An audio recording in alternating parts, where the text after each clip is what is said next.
Welcome to Wellness by Mommy. I hope you are safe and sound. In today's video, let's talk about when sex is not safe during pregnancy.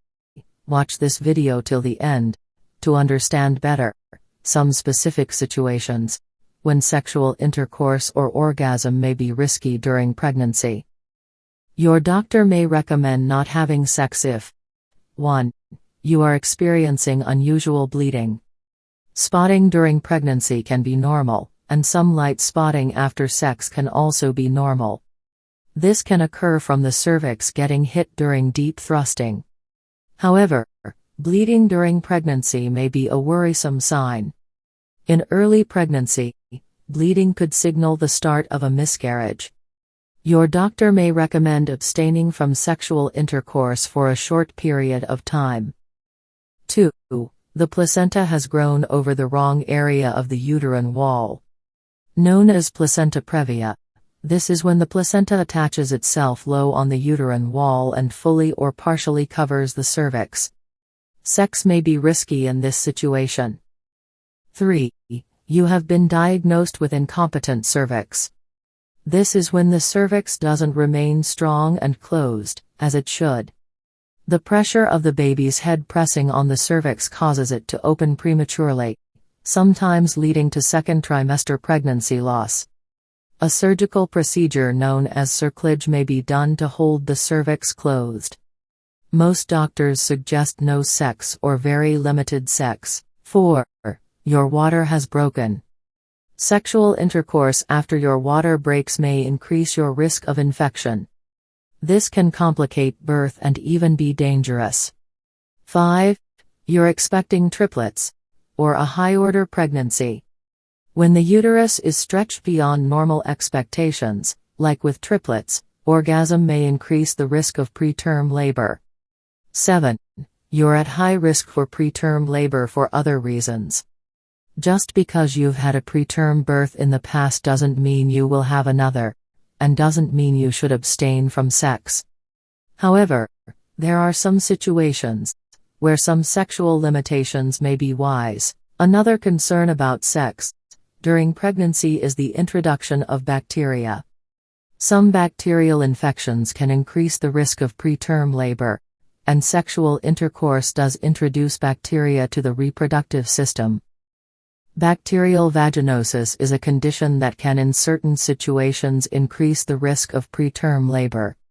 Bacterial vaginosis is not a sexually transmitted infection, but it is more common in women who are sexually active and have had multiple partners or a new sexual partner.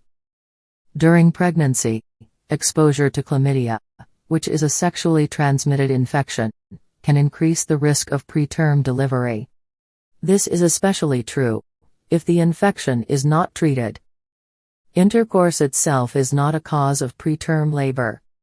However, if you are not in a mutually monogamous relationship and there is any concern that you may be exposed to sexually transmitted infections, either practicing safe sex or avoiding sex altogether may be your best choice. Intercourse is associated with a risk of preterm labor only in cases where a woman has had numerous sexual partners before pregnancy. This is more likely due to an undiagnosed underlying infection, one that was present before conception, and has very little to do with sex during pregnancy itself. Don't put yourself on sex arrest if your doctor doesn't think it's necessary. Before you abstain, ask your doctor. Sexual limitations. If your doctor does recommend sexual restrictions during your pregnancy, be sure to ask clarifying questions. If you're feeling embarrassed, write your question down on paper and bring it to your appointment.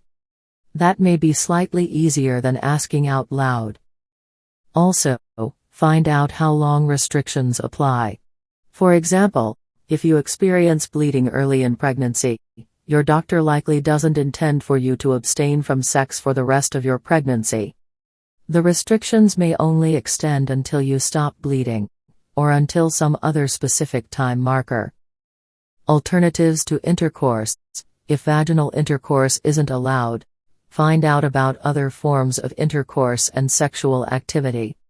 For example, orgasm may be okay as long as there is no vaginal penetration.